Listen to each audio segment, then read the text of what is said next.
Well, you know what, ladies and gentlemen, we are now live in prime time on the brightest lights, the biggest stage. And it's a big night on Sportswire Radio because we got not one, but two huge guests here. And our guest to kick things off, he hasn't been here. And as crazy as it sounds, he hasn't been here in 7 months. But boy, he has a lot going on. He might actually have more going on outside the ring than in the ring. And I'll tell you why. I'll have a bunch of announcements for some different guests coming up that actually are related to this man. But we're also going to talk about what exactly happened at the end of DBW Merry Mayhem in our guest match, because after all, he was a part of the tag team champions in DBW. But we'll get into that later on. We'll also talk about some new music. We have 5 albums coming out this year. Boy, it's a big deal if bands put out 2 albums. I remember System of a Down puts out 2 albums in 1 year. There was Guns N' Roses, Use Your Illusion 1 and 2 in the same day, Load and Reload in a span of 18 months. But he's doing 5 albums. He's also got vlogs on his YouTube channel that are being released every single Friday. And he's also, I know, done some concerts in different places. And I'll talk about that because that'll tie into one of my announcements. And I even hear some other things. We'll definitely talk about some of that here and some. But, since it's been a hot skip in a minute, it's a pretty big night on Sportswire because I've kind of hyped up our guest. He's always been one of my favorites here. He's been here several times, and he's basically the Savio Vega pre-show coverage. And everybody's talking about it. Savio Vega on Sportswire. They thought Howie couldn't top Rhino. Well, we got Savio Vega, the man that pretty much talked about it in my interview, that he kind of made Stone Cold Steve Austin. But this is the man, Mr. V to the H, that's, you might want to say, made a lot of other people in the wrestling world, but I'm not going to bring up Lydia Myers tonight. That I'm not going to do. I'm not going to say he made Lydia Myers. I am not going to go there because I don't want to be turned into mincemeat. I want to be able to get to that interview with Savio Vega. So I am going to give our guest that intro. Boy, now he's never coming on Sportswire. He's going to go on some other clown's podcast. Actually, he is going on a podcast. He'll talk about that maybe, but it is time to give our guest that introduction that he does deserve, because after all, he is a multiple-time Sportswire Radio Hall of Famer. He is the man that is behind one of the most premier independent wrestling companies. He is like many who even has that certificate on the wall. He even referenced it when he was doing his vlog to release when he's going to do more vlogs here at the end of last year, going into this year. But it is now time to give him that introduction on the platform that he most certainly helped build, the platform where he most certainly helped us get to Rhino and Savio Vega. And it is time now on Sportswire Radio, the number one global radio station, to get this show on the road. So with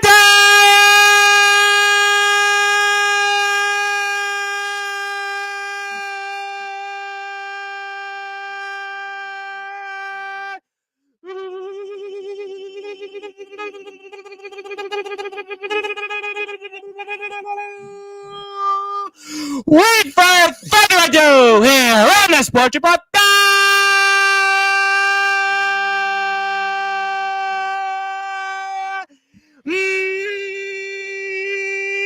number one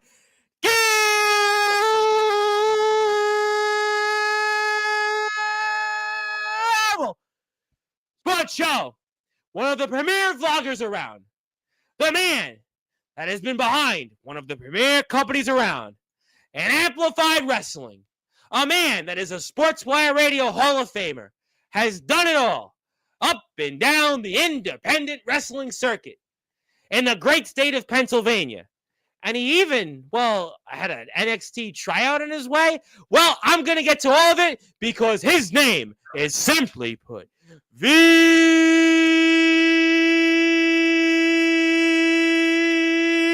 to the H,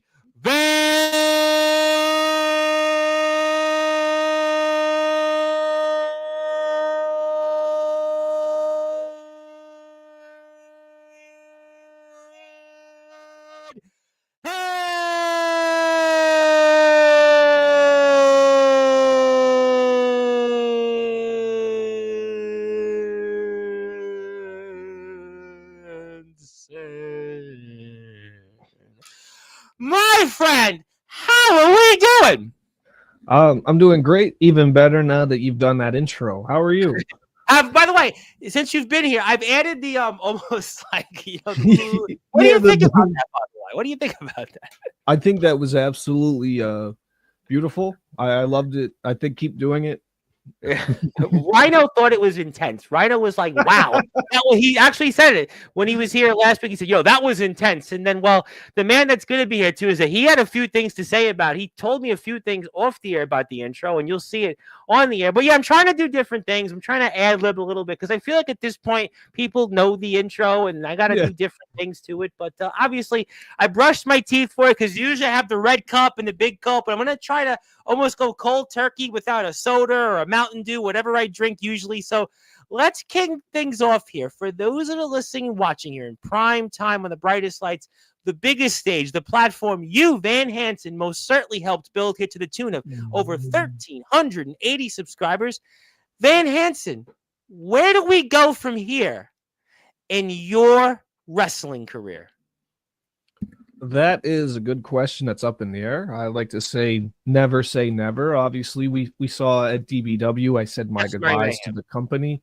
And you haven't seen me on Enterprise or Amplified since I was buried by Kid Mike in the casket. Yep. And you haven't seen me about 4 months ago. About 4 months ago. It was, yeah. And you haven't seen me at SSW since I really don't want to say her name. Well, let's not do that because I did kind of say that if I did talk about her tonight, you would basically turn me into mincemeat, which means we wouldn't get to Savio Vega later. Look, I have a very love-hate relationship with her. And I'll just say, yeah, I don't know. I don't want to talk about it. All right, so we don't have to. We can talk about some other things, but let's talk about a couple of days. I'll put the matchup here. The last one that you had, Austin James will probably say a few things, I'm sure, at some point down the road about this, but there was something that really did catch my attention. I thought I've known you. I've known you for over a year. You've been on here several times. We talk periodically. In fact, I saw you on a TikTok live a few weeks ago, which was really comical, and that's kind of ties into a guest that I'll announce in a little while that I'm sure you'll be probably more happier about. But tell the audience about what you said after the match, because I thought I knew a lot about you, and apparently I didn't know this. I think a lot of people didn't either about your dabble with an NXT tryout possibility. Yeah, so, I mean, for the longest time, I looked at that as the day my career died. I was stunned. I had been indie wrestling for about 4 or 5 years. It was 2020, and a friend of mine had gone down to NXT and mentioned that I had helped him throughout the business and helped train him.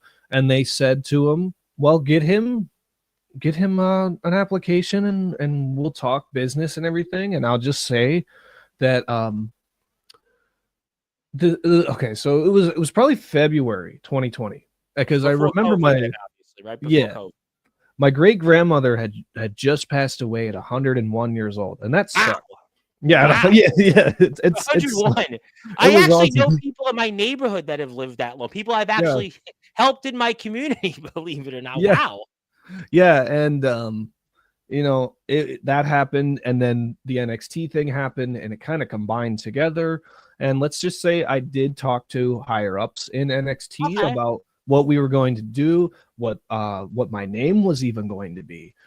And I probably cannot disclose that information. Don't do that, especially now knowing that this platform has had one big name already, and then another one. If I make it through this interview in a little over 2 hours, at this point, I would say don't do it. Don't do it. Essentially, it just came down to it was probably March or April, and I didn't get the call back, and COVID hit, and then that was it. And that's the story. I wish it was more glamorous, like, oh, I got to go down. No, that was it. But still an interesting experience that it was something that for a little period of time that it was something that weighed on you, I'm sure, going into that period, and then the after effect, I suppose. The for a while I sat there and I was like, well, I got contacted by the biggest promotion in the world. I'm on top of the world. And now I've just pretty much failed. And I think it's okay to feel that way and say like, hey, this is the day my career died. But then I decided to spin it and go, no. That was the day my career officially begun, because now I had a target on my back. What do you mean by you had a target on your back? I had eyes. That was the thing. I had eyes watching. That But it's a lot, though. I mean, was there ever a period of time? I mean, I know COVID happened, so there was a period of time that people didn't do nothing in the world, and I was doing this, so I know that it was a tough time in the world for sure.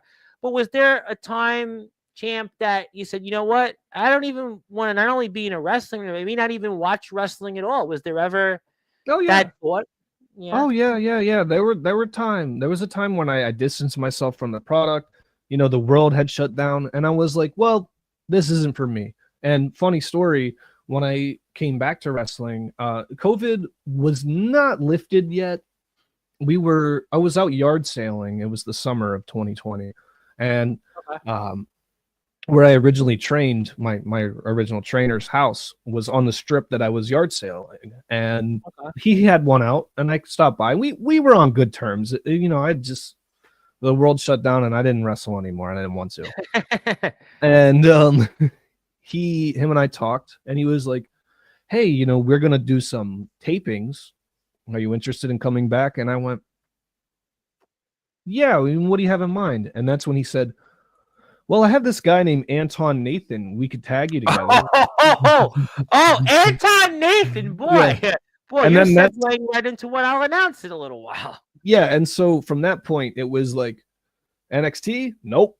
And then it was like we transitioned to the Yeah Boys, and I saw pretty much from 2020 to now the career go back up, and I call it the rise and fall of Van Hansen, because there's many times where I've fallen in the business, and I'm not afraid to admit it, and I've hit rock bottom. But at the same time, you have to look at it as in a positive note. You can either say this is where my career dies or where it begins. Interesting. And Mm-hmm. we always hear about you and Kid Mike, the relationship, and well, Yeah. obviously your career being buried by him somewhere else. But you mentioned Anton Nathan. Mm-hmm. Anton Nathan. Why was he then a key to maybe the rebirth of Van Hansen, the revival of Yeah. Van Hansen, more or less? Why was he so key? Funny story. Okay. I wanna hear it. Well, it's not really funny. It's just a story. But no, I no, bet it's no. funny. Knowing you two, it might be funny. So we had just started training together, and I wasn't really doing a whole lot other than those tapings for COVID Sure. for SSW, and we were sitting around one night on the phone or something, and we're like coming up with ideas, and we're like, if we owned our own wrestling show, we could make these ideas happen, right? And that's whenever I went, why don't we just do that? And that's when I came up with Amplified Wrestling. And Anton was, originally on board before he had a lot of other things to do. So I was full on Amplified Wrestling. And then this is where this kind of segues. Mhm. Kid Mike and I, we had talked previously. We had met a few years before, but we never really We talked about that here before, sure. worked the same shows together.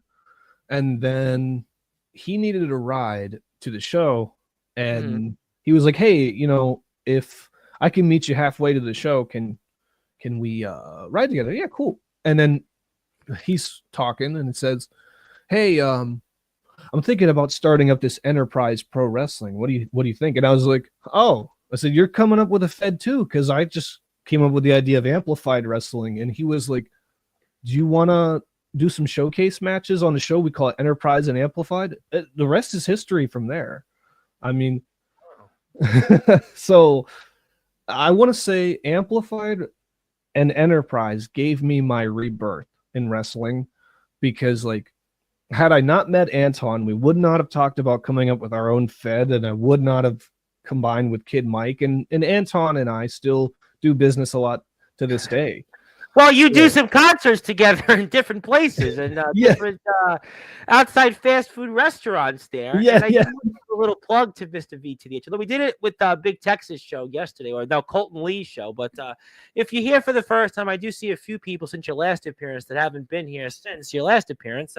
Hit a sub button for my friend here. But, I'm going to say something that's crazy, and you tell me your thoughts on this, because I'm hearing you speak, and I get the whole thing with Anton, obviously the NXT is one thing, and obviously Mike ties in, but if I were to say to you that in a way, you're gonna probably say I'm nuts, and a lot of people are gonna say, I can't believe you're gonna say this, but if it wasn't for COVID, maybe I wouldn't be talking to you right now, because in a way, COVID gave you that opportunity to connect with Anton. Hmm. You go out there and you kind of almost reset, and Yeah. maybe it gave you that almost jolt that if let's say the NXT setback happens and it's February and we don't have COVID, and Hmm. I don't know if I'm talking to you. If I were to say to you that actually COVID was a blessing in your career, what would you say Hmm. to that? No, I 100% agree. I know COVID affected everyone differently, and there were Sure. times when COVID affected me very badly. I mean, Oh, like I sure. said, but um, I I really don't want to say this, but COVID was some of the best times of my life because I got to connect with Wow. people. Well, I Yeah. didn't have to go that far, but I mean, Well, I appreciate the honesty. COVID came at a time Hmm. where I had just turned 21, Okay. and I got my own place for the first time during COVID. So Congratulations. thank you. This is, and that started my adult life. And I still haven't started mine, although my bank account's probably bigger than almost everybody here, period. But yeah, my yeah, mother yeah. was not angry about that, but that's okay. I'll get a pass. But COVID gave me the chance to reinvent my career. It gave me a lot of time to Sure. sit and think. And there were opportunities that came that got blown, NXT, ACW. A lot of I stuff know happened ACW. where, yeah, and a lot of stuff happened where I was like, I'm falling off the I'm Wagon. going down the wrong path. But then like I met some awesome people. Um, I got to do a lot of really cool things. The world was just in lockdown, and that didn't stop me. So No, that's interesting you said that, because I was speaking with a lot of British wrestlers during COVID, and it was like they couldn't even go to a gym and work out. And here in New York, it was pretty bad. It was obviously you couldn't do much, but you got those opportunities to kind of reset and recalibrate. And I think there's a lesson here before I go into your last match we've seen you in DBW, is that sometimes setbacks, we learn more from that than victory. mhm. Everybody talks about, you learn more in defeat than in victory. Not to say that you were defeated, because you really No, weren't. It's just, but sometimes I think in adversity, that's where we become maybe the people that we want to be, and we gain character, and we all these different things. I mean, I've been in a lot. I've had a sort of a career in politics, and I've been in 4 elections where the candidate lost either by 1%, less than 30 votes, and other ones on mail-in ballots. So I understand that a lot of times there was days that what am I doing? But you keep going. So I really think mhm, there's a lesson here from what you're talking about tonight mhm, for a lot of the different wrestlers that come on here, because I'm sure there'll be people. There's a lot of people here in the chat already, but everybody that comes on here from all different backgrounds, is that you really learn more in a setback, mhm. and it's about who you are and how you deal with that adversity, and that's where you're going to go and become either what you want to be, or it may go the complete opposite. Yeah, and I mean, I always tell trainees and people who are trying to get into business not to do it, first of all, but second Yeah, of well, all, it's funny you said that. Savio Vega, without spoiling it, says that all the time. yeah, but second of all, your greatest success is failure Sure. because you get to learn from it, and then you get to build yourself around that. And there are plenty of times where people can point and laugh at my career and say you failed here, and I say you would not last one day doing what I do. Now, you know what? I was listening to somebody the other day. One of my friends is a wrestler, Chris Urban, and I talked about him countless Mhm. times. And this guy, 5 years, he trained at the House of Glory dojo here in Queens under Amazing Red. That's how long it took him to go out and wrestle. I Mhm. watch him, and you're gonna laugh. I think his first 2 matches, I watch him. The second one in New York City, in Manhattan, he gets injured and he doesn't go back out there for like almost 2 years. So, I mean, listen, I always say it here all the time. You learn more in just your defeats, and you learn more in adversity. And I don't think you fail, by the way. I want to touch upon that for a second, if you don't mind, because Yeah. I feel like people look at themselves and say, I failed because I didn't go to WWE, or I didn't go to AEW, or I didn't make X amount of dollars in wrestling or anything in life. And I think that's a complete misnomer. And I disagree with that because to me, every single day on this earth, you are a success because you get an opportunity to go out there and be the person that you want. So Yeah. my advice to anybody here is that don't dwell on what didn't happen. Think about what could happen because the future is what the best is yet to come. I say it all the time. There's two things I live by. It's a rising tide lifts all boats. It was said by Ronald Reagan and John F. Kennedy, not to get political, but I always live by that. A rising tide lifts all boats, and the best is yet to come. So don't dwell on what happened yesterday. Yeah. You can't change the past. It's over. So what you got to do is go out there. So I would say to you or to anybody else that comes on here, you're not a failure just because maybe you didn't go out and make X amount of dollars or do it just because I've done some things. I mean, I've done some. I mean, but my advice would be is really you got a lot in front of you. You got an opportunity to live. You're on this earth. You're here with us. And that would just be, again, what do I know? I know nothing about wrestling, but my advice would be is that don't dwell on yesterday. No. Focus on here and the now. Yeah, and I'm very hard on myself in wrestling and on trainees and stuff.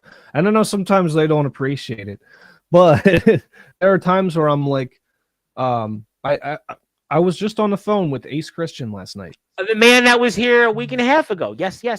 Yeah, and he's always calling and asking for advice, and I listen to him and I hear him out. And I said, dude, look, because he's not like.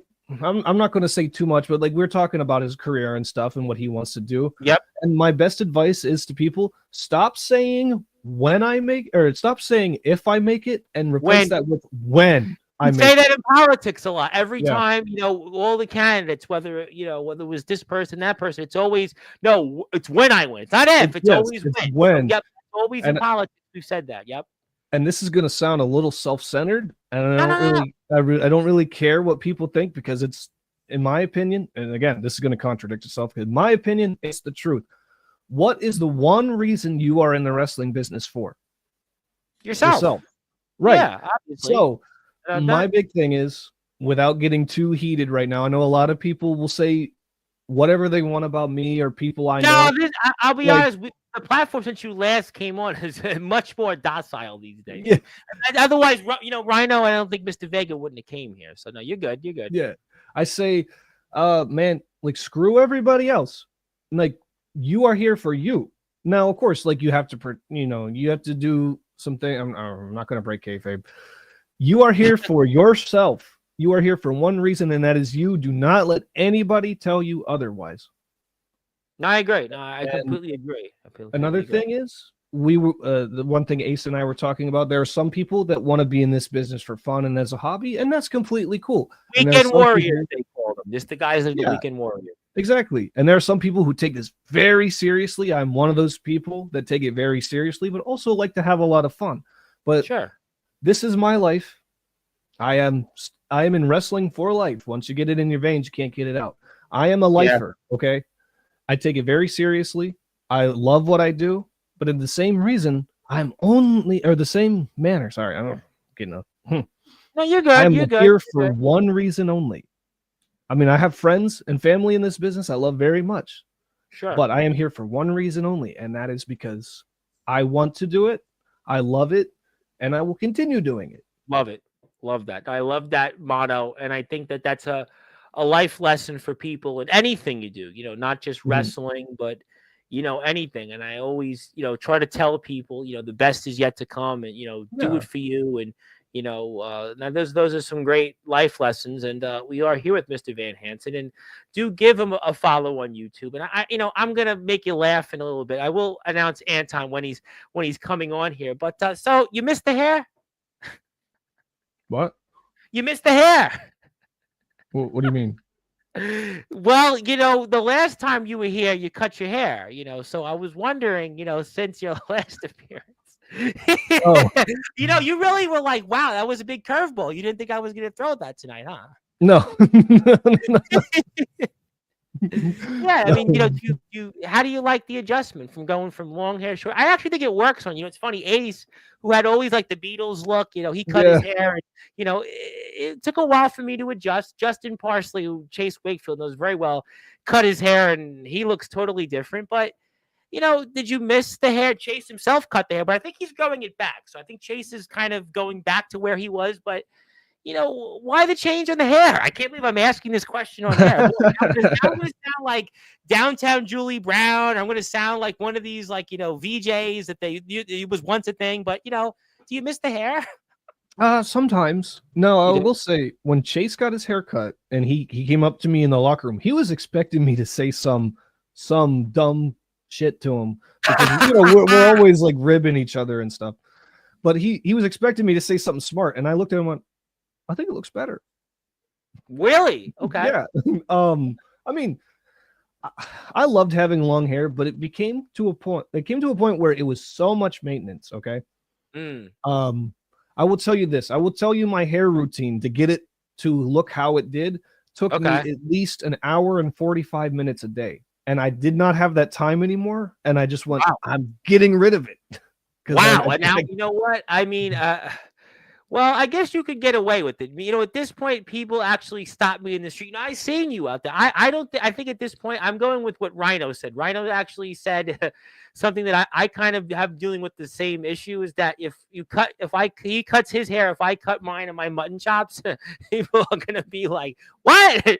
So you got lucky and you were able to do it. But if you're happy, but I didn't realize it takes you an hour and 45 minutes to look the way you did. Wow. So Wow. I got tired of that. And it would okay, so my hair is very weird. Like I've grown my hair out so many times. And You had this the time Mustaine around, look. Yeah, you had the Mustaine look. Yep. yeah.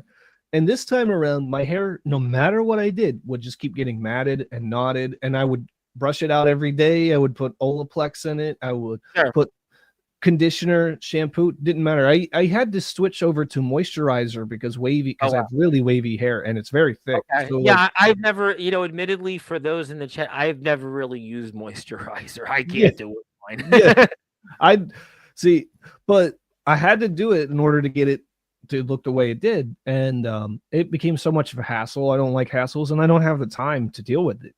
So I went to I went to this local it was called Great Clips. Okay. They were kind of like your generic holiday hair type of walk in. Okay. And they gave me a bob cut.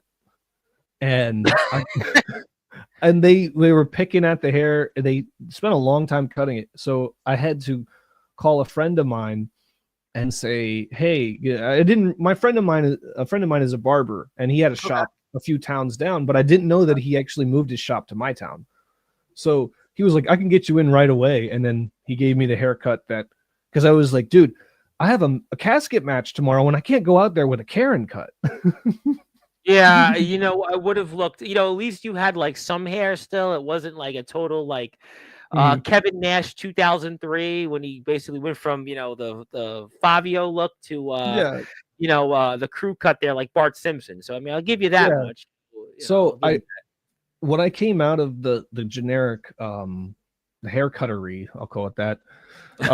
I video called Anton to talk to him, and he was like, dude, no offense, you look like Lord Farquaad. It was bad. Spoiler alert, when Anton's here on Sunday, which we'll formally announce in a little while, I'm sure that he'll say something about it. Yeah, most likely. Oh, I'm sure he will. Anton and I came from kind of the same background in wrestling, where we were taught to grow your hair out until the promoter tells you to cut it.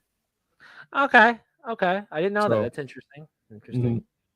And they would tell you that because they had something in mind for you, and I would suppose, I guess. I mean, luckily, all the promoters I've ever dealt with did not care what my hair looked like, because I had a hair. Every time I've gotten my hair cut, someone messes it up. Okay, so my wife gave me a haircut one time because she was trying to. She could cut women's hair. I'll say that she got women's hair just fine, but she cut mine, and I wanted an undercut. And she messed up a little bit, so I had to go get it trimmed. So I was like, you know what? I'll get it mostly taken off. And I went to the show the next day, and they didn't even say anything. They were just like, Wow. Wow. Well, for the chat, I haven't got a haircut, a real haircut, like probably in like 20 years. Yeah, No I mean, I was gonna say like when I got my haircut recently, it was 5-6 years, and before that, because I grew my hair out twice in a row. Before that, it had been 5 or 6 years. So I only go every 5 years. Yeah, you know what? It's funny when you talked about we're here with Van Hanson, and please subscribe to his YouTube channel, Instagram. We will talk wrestling, go back to that in a few minutes. But it's funny because you talked about your wife cutting hair. When I was a kid growing up in Brooklyn, I know my mom, well, if she's listening, she'll hear this. She'll probably be like, well, I remember that. But when I was a kid, every few months, my mother would cut our hair. It was my two brothers, and I remember like I hated it. She would sit there, and I would I didn't have long hair, but I'd have maybe kind of like what you had as a look, and I would hate getting my hair cut. Then after we went to an Italian barber, an old guy, because it's where I grew up was a lot of was Brooklyn, the stereotypes, Bensonhurst and everything else. But as a kid, I used to hate when my mother would cut my hair, and the kids in the class, some of them would make fun of my hair because it was it was just, that's what it was. We didn't have a lot of money. So it was like, okay, you're not going to have long hair. Then it was like, I got to a point going into high school. I said, I'm going to have long hair. And, I did politics. I slicked my hair back, but I haven't got a real haircut since. I was kind of the same way where my mom or my grandma, because I would go between places. Right. They would be like, hey, you're getting your hair cut this weekend. And I'd be like, no, but I want long hair. But when I became like 13 or 14, my mom finally was like, you can have any haircut you want. So that's when I started doing mane and tail and growing it down. And I remember when I went to 9th grade, I had them give me a buzz cut so I could grow it all out evenly. So by the time the first day of 10th grade came around, I was like, and I was like, cool. I was like rocking out. I remember it was awesome. Well, I should probably show you. Have you seen me without the button chops? I've been showing the photo here. I have not actually. Well, I'm going to show it to you because I want to show you what I looked like before the mutton chops. My buddy Barry, who I think has been sick lately. Hope Barry's doing well. My buddy Barry Gutman. But I do have to show you the photo of me without the mutton chops. This was actually 6.5 years ago. Now we'll get back to wrestling, I promise. But there I was. This was me on September 11th, 2018, as Barry correctly reminds me. But there I was without mutton chops. That was like about 3 months before I mean, I had them in the past, but I kind of shaved them. But this is where probably about 3 months to where I started growing them to where we are now. But there I was. That was September 11th, 2018. That was on 69th Street here in Brooklyn at the Shore Road Pier. We had a September 11th memorial that we went to that was done by former State Senator Marty Golden, one of my former employers on the campaign side of things. But there I was, and that's what it looked like before mutton chops. So maybe I should go back to it, or nah? I'm assuming you're on the left. That's Barry with the Superman hat. That's me without the button. Yeah, I don't think I would have. I love Barry, but I would have had to have eaten 2 of me's to get to that. I was gonna say I can't even recognize you. Well, that's why it looks different, right? It looks that was 6.5 years ago. That was, I grew him out in December of that year, and here we are. I would say I would just keep the mutton chops, and I would market it have a logo with the microphone and mutton chops around me. You know what? I will. I know I have my shirt, but I don't want to charge people. I just want them to be here. I'm fortunate, but that just thought you get a kick out of that. But I'll make you a graphic design. Well, you could do a lot of things, but let me go back to your last match. I want to put that up here. Let's say hello to everybody. Zilla, you're awesome. You're our #1 fan. Forget about what happened a few days ago. Focus. You're here in the chat. I want to see you. Forget about what your latest exchange was. I got you here, and I only want to talk about the positives. So hang on tight here. Let's watch your last match. I'm going to put that up here for the chat. For those that are listening and watching, let's go to it here. Give me 2 seconds. I'm going to put that up. We're not going to go watch maybe we'll watch. Let's go to about halfway through the match. Can I? Yes, sir. I want to make a comment about the match before you play it. Okay. I will say First of all, I love everything that company did for me and then the match and all that. But I will say, in Okay. terms of my performance, I wasn't there that night. And the reason being is because I knew what was going to happen after it was over. You weren't there. Like I was there, but like Oh, in terms of being like I you were on the wasn't show. I watched it like 17 times.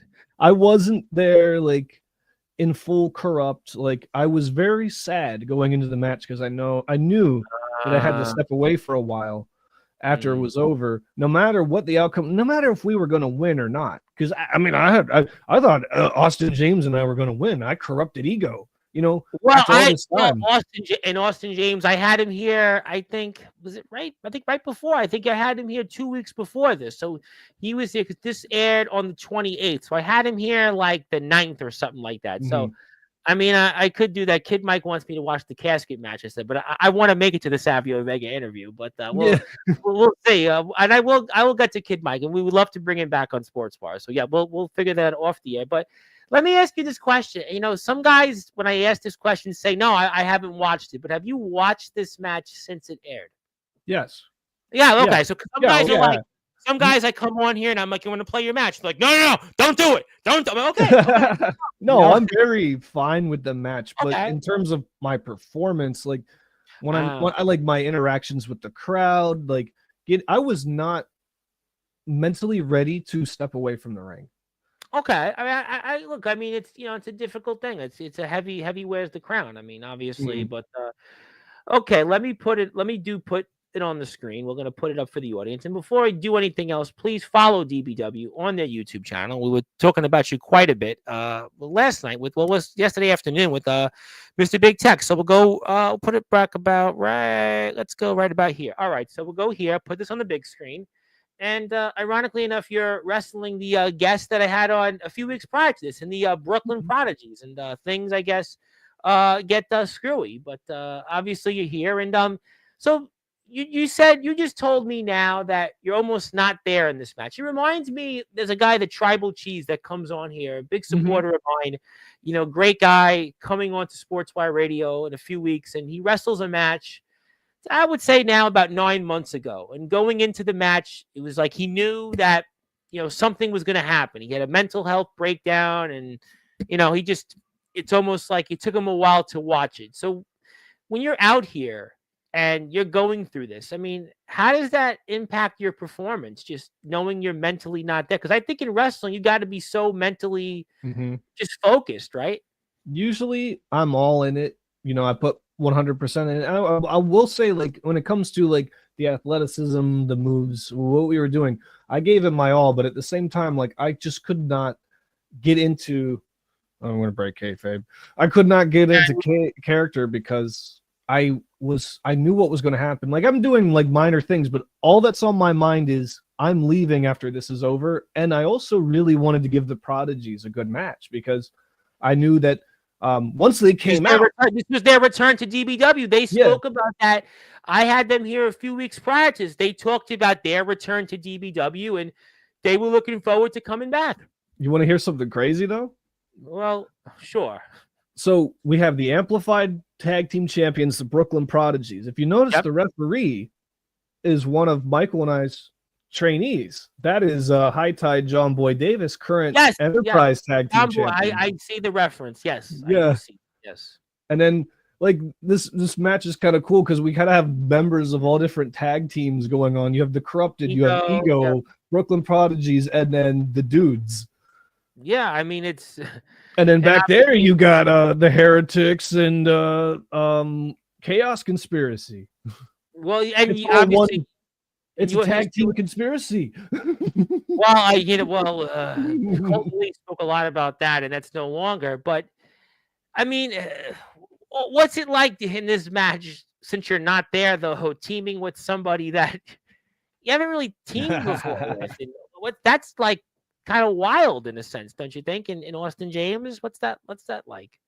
It was awesome because Ego had been trying to tear the Corrupted down ever since the Corrupted Murder City. Not just the Corrupted, we had the Murder City and Corrupted. So the game plan was very simple. You took out Kid Mike, and I took out one of yours. Dennis G not having him, did that miss Not something? having Dennis G kind of sucked, but I figured that. I he figured was busy that day. He had another show to do. that. Sure. So, he Dennis G and I are in the same boat where you honor your first booking. And he had another show and it was cool. It's a funny thing. After I came back to the locker room, I congratulated the prodigies and said my goodbyes to everyone. And Behemoth told me, when I chopped you, I held back a little bit. And I was like, really? Because I got your handprint on me. Knowing him a little bit, I could actually hear it in his voice how he would say that, actually. So it's funny that you said that there. And obviously you're getting a chance to see them. And things are getting screwy here in the ring. Their music is, you've said correctly, that they do have the best theme song, I think, objectively speaking. Their theme song is like, I don't know how it's not a number one hit right now. The first time I came to DBW was as a fan, because when I talked to management, they were like, hey, you should come out and check out a few shows before you want to decide if you want to wrestle here or not. And I came out and then I saw the Prodigies, and when their theme song hit, like, oh my God, I tell you, like, it was one of those, like, I was immediately like, okay. Fans love, you know what? Fans love them. I mean, you know, Controversy. I can't say who's back here in a few. I mean, all he does is he messages me and he doesn't talk about himself. He talks about the Prodigies. You know, it was they're just like, they have such a reaction with the fans. But unfortunately, you're missing Dennis G and you're teaming with somebody that you haven't teamed with. That has to be a weird experience. You don't have Dennis G. You're not with Kid Mike, and you've got Austin James, who you have really no tag history with. So it's almost like you are kind of going through the motions, wouldn't you say? And I've wrestled Austin James plenty of times. Yeah, we've seen that. Yeah, we've seen that. That he was the perfect person to corrupt. Okay, because I'm like, we're gonna go together like peanut butter and jelly in this combination.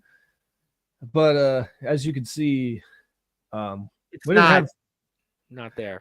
It's not there, and reason being is because I maybe underestimated Austin James when it came to corrupting him. That he was still #ego. And you could see it on his face, literally written on his face. You could see it. But there's some people that they're identified with a partner, right? I mean, you and Kid Mike, right? You know, it's like the Dudleys, right? Bubba Ray and Devon, right? I mean, once they go with somebody else, when the Hart Foundation breaks up, it's Jim the Anvil, Neidhart, and Owen Hart, and the new foundation. It wasn't the same.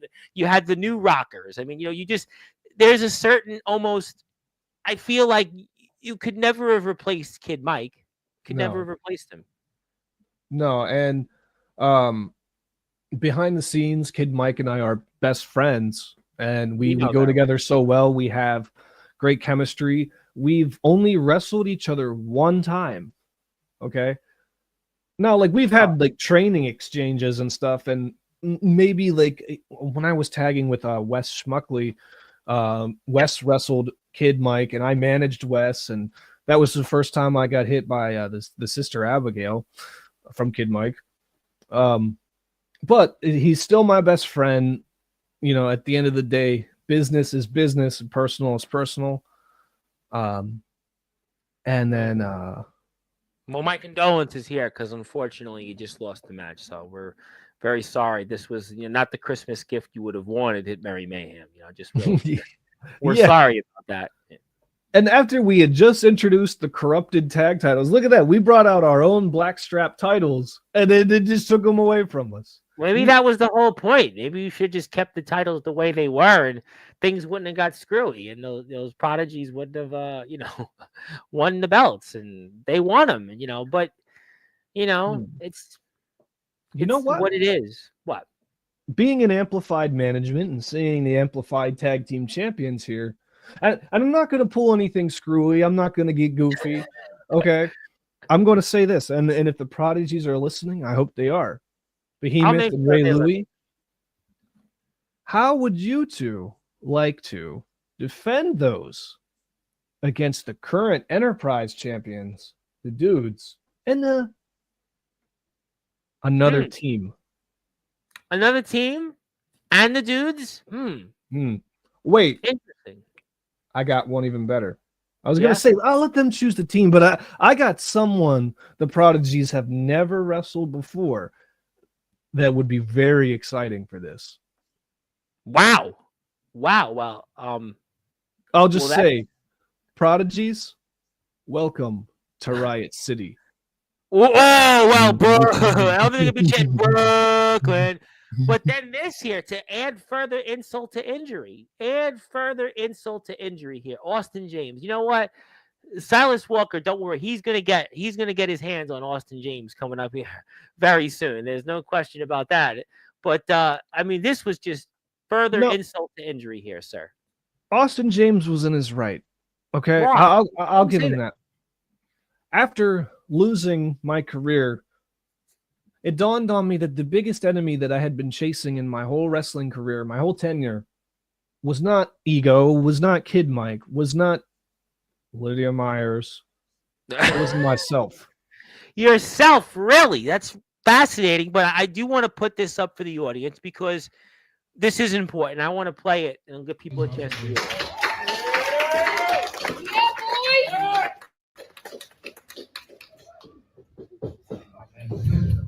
This is hard. Yeah.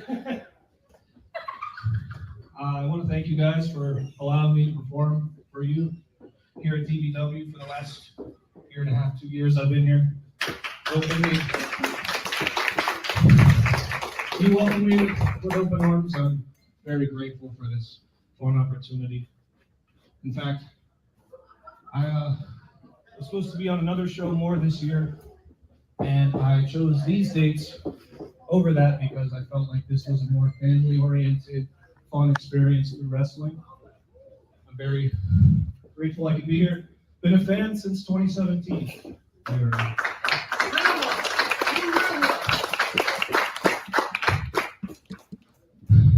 I want to give mad respect to everyone in the back, everyone I faced, you're in the face. I've been doing this for a really long time. This is my 16th year, I believe. And with that, I know that wow, some days are easier than others. With that, I know that when one door opens, one door closes, and I'm going to have to be going away for a while. And I'm really going to miss this and miss you guys. You guys are what makes this company great. So thank you, everyone in management, for this opportunity. Thank you, Hanson. Thank you, Hanson. Thank you, Hanson. You're One welcome. more thing, I don't want to hold the show up. We have a lot of great matches for you tonight. It's going to be awesome. I can't wait to see it. I want to tell anyone who is either a wrestler or aspiring to be a wrestler, this is going to sound cheesy as hell, but legit, do not stop for anyone. Do not put anyone's opinion before yours. Damn it, I've dedicated 16 years of my life to this, and I don't regret one bit. If I could go back to day one, I could. I hope to be back in the ring someday soon, because I would love to come back and wrestle here again. But I've seen my own career at high points and low points. Use that as motivation. In 2020, I was selected to go audition for NXT. Did I make it? Obviously not. I'm right here. Don't say that. You could have made it. But that didn't stop me. I thought for a second that was the day my career died. No, it just began. I don't want to hear any excuses from anyone. If this is what you want to do, do it. Yes. If you're serious about this, continue putting your ass on the line every time you step in this ring. So, I mean, shit, if I could make it this far, somehow, look at me. What was that? So I guess the last thing I want to say is, I got mad respect for everyone here. I love each and every one of you. Get ready for an awesome show. These guys are going to tear the roof off the place. So if I could, this is asking a lot because I'm a jerk half the time I'm here. If I could, can I get a DBW chant going on? DB's up! DB's up! DB's up! DB's up! DB's up! DB's up! My friends, thank you. See you later. And before I come back to, I do want to say hello to our friend Dakota Riley, and I will plug her YouTube channel when she leaves. And thank you for being here on your break. And I hope you come back here at 10 o'clock Eastern time for Savio Vega. But we have pre-show coverage with Van Hanson. And actually, if you hear everybody, and it includes Dakota, give Van a sub on YouTube. He's got a YouTube channel that's got 1,240 plus subs. I want to get him to 1,250 subs. So if you can, that's his YouTube channel. Give him a follow. We'd appreciate it. All right. So how do you feel now that you saw that again, and just overall reactions? You know, I feel about the same. There was a lot of things I wanted to say that I couldn't say.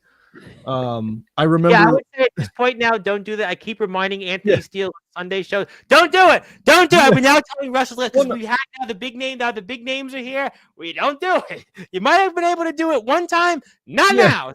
Yeah. Nothing bad. You know.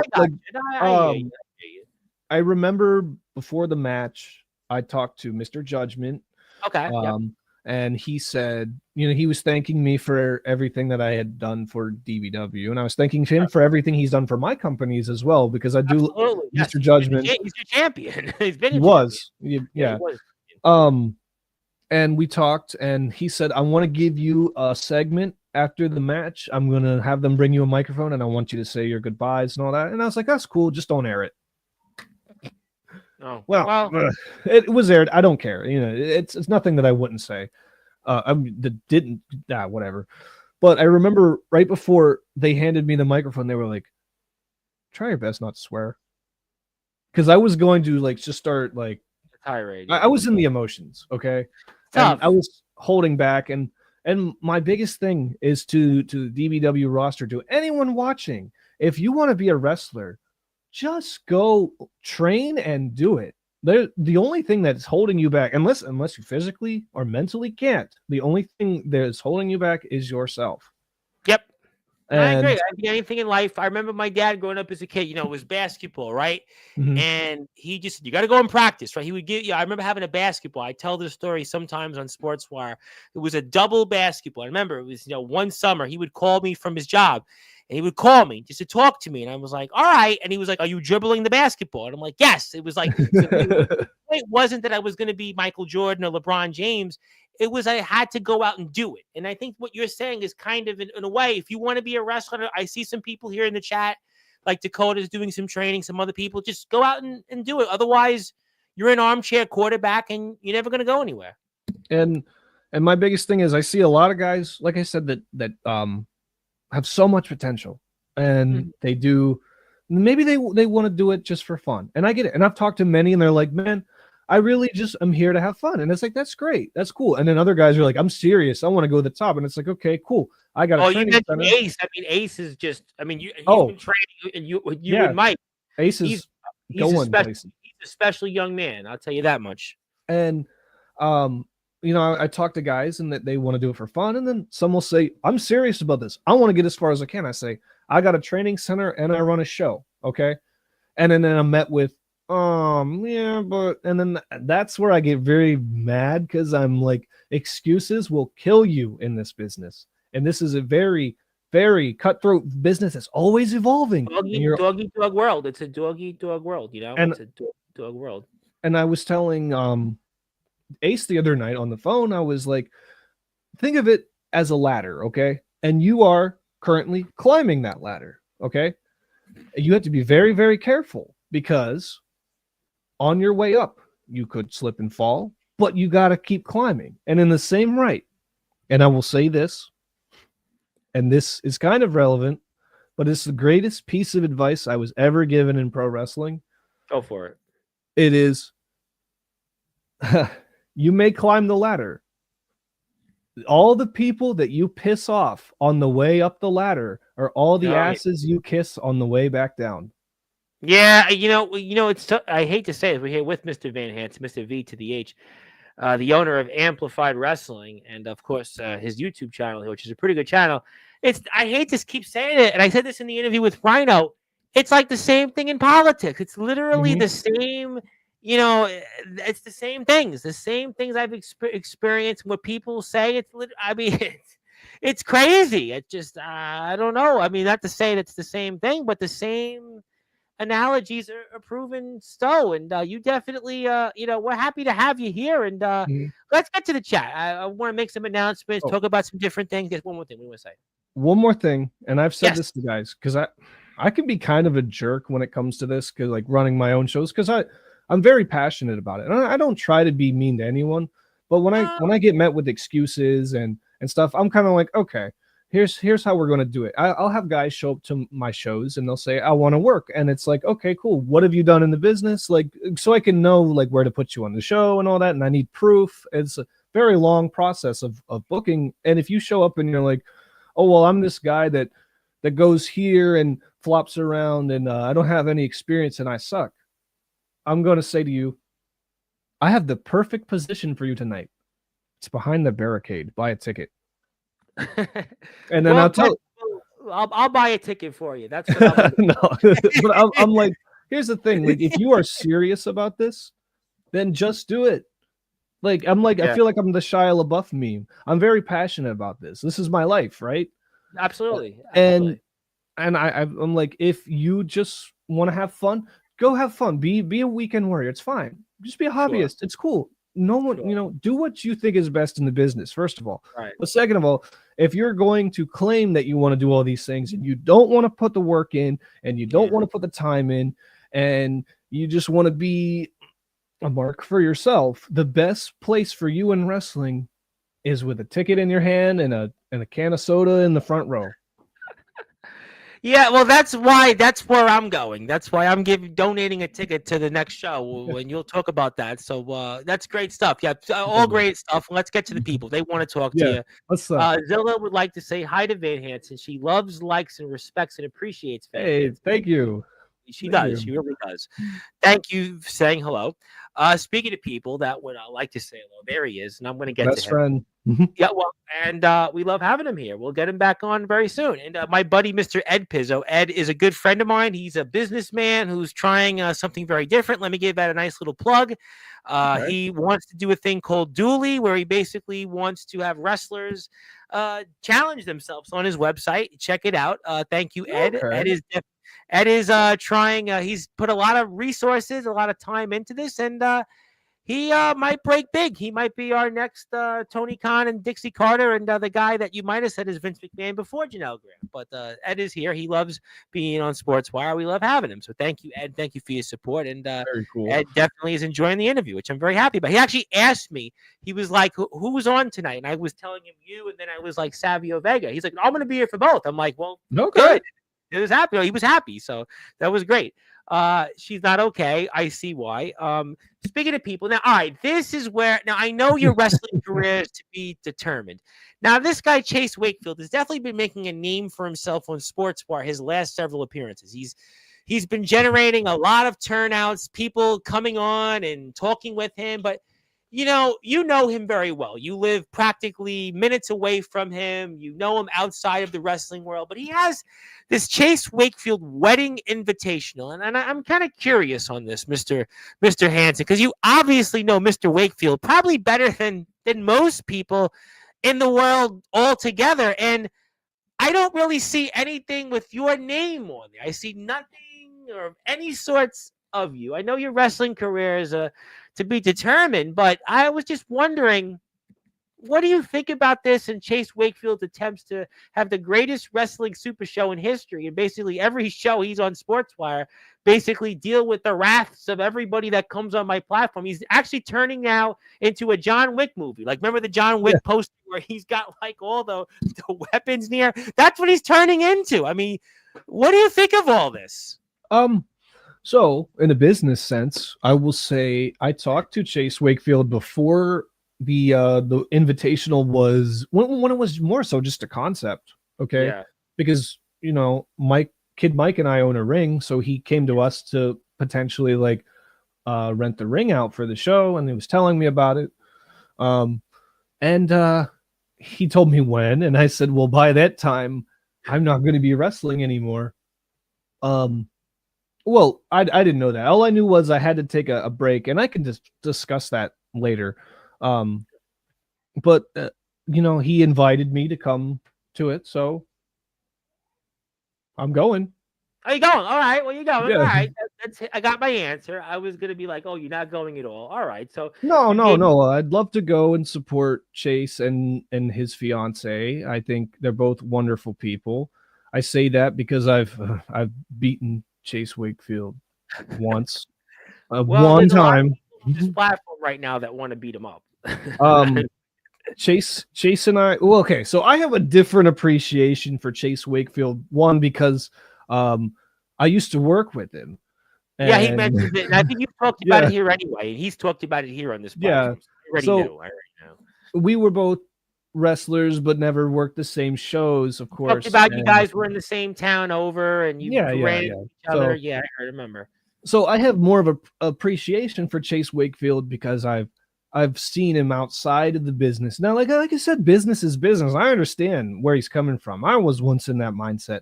But I mean, I don't drink, but I went to the bar with Chase Wakefield where he had Lil Mama's grinding on him. So there's something special about that man.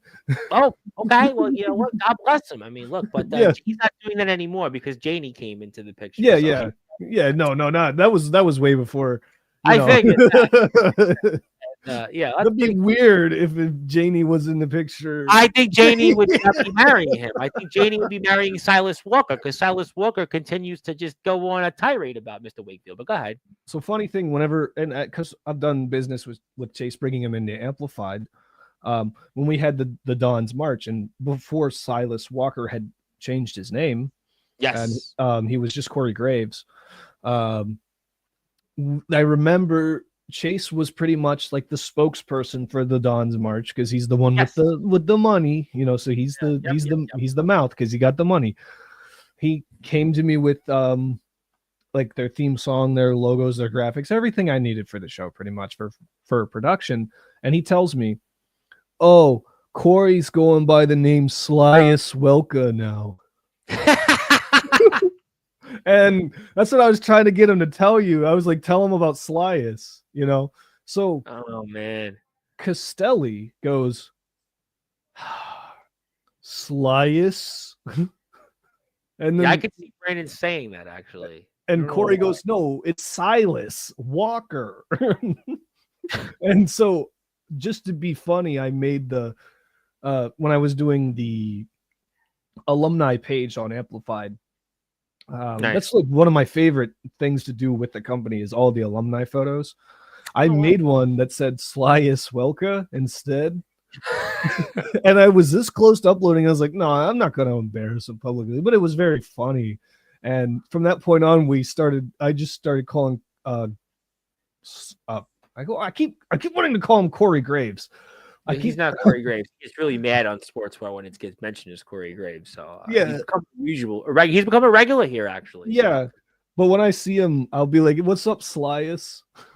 At least you didn't call him Elias. You could have called him Elias. I see, by the way, on indie shows in Pennsylvania these days. But there is good old Chase. Hi to Chase. As he mentioned, Van is my favorite Synchron employee. How do I say it? Synchron. Synchron. Okay. It was a division for Apple. Okay. We both worked in this place called Synchron. It was a warehouse for Apple. And he worked on the opposite side of me. My supervisor there was actually trained by Al Snow. Ironically. And he had training matches against the Canadian Strangler. I'll say that. Okay. But he once told me, like, when he found out I was a wrestler, he was like, "Hey, that guy over there is a wrestler too." And that's when I met Chase Wakefield. Wow, what a small world. I should say DB employee.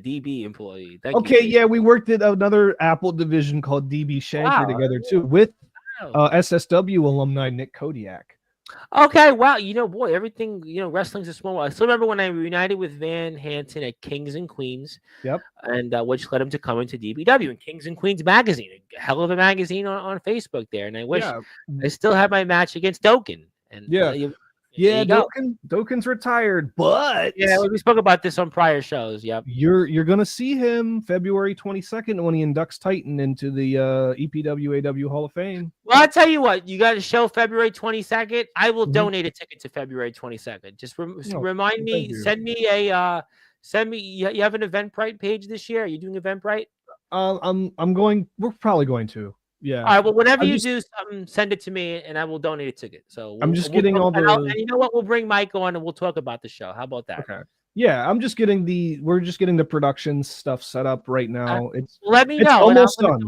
I will let me know. I will Okay. donate a ticket. It'll be fun. We'll But, talk about we'll talk about the show. We'll do that even better. But I'll tell you, when I reunited with Chase at Kings and Queens, yes, they brought him in to wrestle Tremor, and yes, I was wrestling Chris Klein that night. I know. Chris Paul. And yeah, I was wrestling Chris that night, and right before we got there was a bunch of guys standing outside, like the Freak, and Ian Drake was there, and Tremor, and the Radical Stars. And I walked up, and I saw Chase there, and I knew him as Adam Anderson from DVW. Yeah, this keeps coming up. I think you said Yeah. this in the chat on Friday, and he's referenced Adam Anderson. Yeah, so I went up to him, I shook his hand, and I was like, "Aren't you that kid that wrestles at DVW that I used to work with?" And he was like, "Oh my god." He was like he could fit in your hand, that pint-sized kid, right? And then working Kings and Queens with him, because they were partnered with IWL. Yes. And I was the promoter of IWL, Michael Black. I was pretty much his chauffeur. I drove him around because he couldn't drive anymore due to health reasons and stuff. And he lives right down the road too. Nice. So he brought Chase and Ace and Judgment and Depew in for IWL. So that's kind of where and because of Adam Anderson, Chase Wakefield, I knew about DBW because he would talk about it at work. Yeah, I can see that. That's what, like 2017-ish, whenever that happened. So I knew about it. I'd seen some matches of his, and then I first time got to talk to Mr. Judgment at IWL, as whenever he was like, "Yeah, man, come on down to DBW," and I was like, "Come on down to Amplified," and the rest is history. Well, you know what? It's a small world, and love that. Love seeing that. And follow Van on YouTube. Give him a sub. Give him a follow. I need a shoot interview on Sportzwire. I'll definitely talk with you when we're off the air. Appreciate that. Thank you, Zilla, for telling us. Andrew Lovelace, who's become a regular, the Be All. Hello, all from the Be All. Yes, Mr. Andrew Lovelace, always here with Richie. By the way, Richie Allen's in the Hall of Fame now. That's awesome. I know Richie. Yeah, you're a nice guy. Very nice guy. Really. Richie's not the biggest Van Hansen fan, but well, he's in the Hall of Fame, and we'll leave it at that. I think that's very well deserved. Okay. No, he really, in terms of like objectively speaking, his career, what he's done, is a hell of a career. I mean, it's about time someone gave Richie his flowers. Well, Richie was happy. He likes me, so I put him in the Hall of Fame. So, but we'll certainly say a couple of things. But we are on also the Promo Wrestling Federation YouTube page. So if you're here, you want to hit the sub button for us there. I appreciate that very much. And we'll be here at 10 o'clock Eastern time for some guy named Savio Vega. But right now I'm here with Van Hansen in the pre-show coverage. But, we'll be here for a little while longer, about another 45 minutes. Van's got a few things to say, and I want to hear him. But if you'd like to hear us on the Promo Wrestling Federation YouTube page, there we are. And we hope you tune in 10 o'clock Eastern time. Chase would like to hear Kid Mike shoot on me. Well, I'll find it. No, you wouldn't. No, you wouldn't. I might. I want to know. Well, I think you're going to answer your wrestling career and when we get through the chat. So I think we'll be going with that next.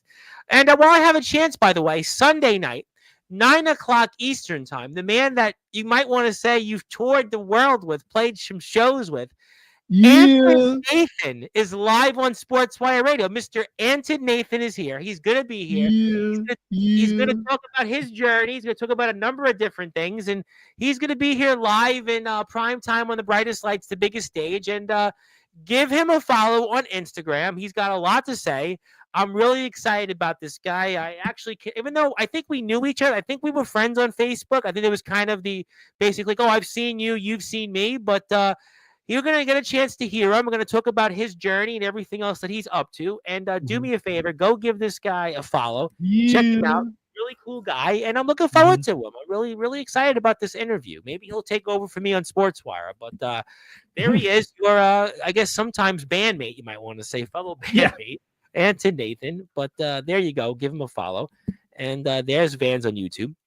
Let's go. Ed loves it. Thank you for that. I'm going to move on, Zilla. I got to talk about other things other than what happened to you on Sunday. Did someone yell at you, your career is done? Stay tuned. Was it for 2020. I think he's talking about the NXT part at the beginning. No. I think he's responding to Zilla because she said about. Oh, yeah. Okay. Yeah, Zilla. Yeah, I'm going to leave that at that. Also, Andrew has a funny line. If you need help you out, he really could. He really could. Thank you for that. Hello to our friends in Wisconsin. Thank you very much for that. He's on Instagram. Mr. Darkron, who was very excited about this. Hey, Darkron. Getting ready to return to the ring. My buddy, Mr. Darkron, who's, by the way, a few subscribers away from 1,000. He's almost there. Let me give my buddy a follow. Well, I'm already subbed to him, but if you'd like to give him a sub, he's 11 subs away from 1,000. I see a bunch of people here on YouTube. So do me a favor. If you haven't yet, go sub to Mr. Darkron, a good man. I'd like to go give him a follow and check him out on his YouTube page there. So we're going to put that up here in the chat. There you go. Take care of business. We're not going to go into Bachman Turner Overdrive. Although, were they a one-hit wonder, Bachman Turner Overdrive, or did they have more than one song? I don't remember. But remember Darkron's YouTube channel. Although I do have one Bachman Turner Overdrive story. They actually opened up for Van Halen with Sammy Hagar. Who would have guessed? Van Hagar. They opened up for Van Hagar. Yep. They opened up for Van Hagar. Yeah. It's fitting. He's fighting to get back in the ring. Hope you do. We'll hope to see you soon. Good. Very excited about that. Speaking of people that always have something to say, James Taylor, who's very happy TikTok is back. In fact, I'm happy TikTok is back because I see you and Anton Nathan again on TikTok. Of course, the legendary James Taylor, who is back in the ring in the IMF. My buddy, the thunderous Abraham Storm, is in the house, or Abram Storm, as I should call him. He's here. Thank you for that. Who else we got here? Let's get to some relevant comments. Thank you, James. Yep, we're praying for Craven Michaels. Hope he's doing well. Yes, I will. To keep the chops forever. I haven't touched them in like a while. I go like this, I go like this and that, I'll make you a deal. What? You get rid of the chops, you get chopped. But I don't want to get chopped, so I'm going to keep the chops. Yeah, just keep the chops. I'm keeping them, although I get stopped in the streets sometimes. It's good and bad, but there you go. Thank you, Abram. Should watch the casket match instead. We referenced that already. Well, I don't think we're doing that. Good. Craven Michaels is doing better. John Boy, we mentioned that. Yeah, John Boy. Who else we got here? Let's see. Let's more comments here. That's a duel. I think he was talking about the match you had with the Prodigies.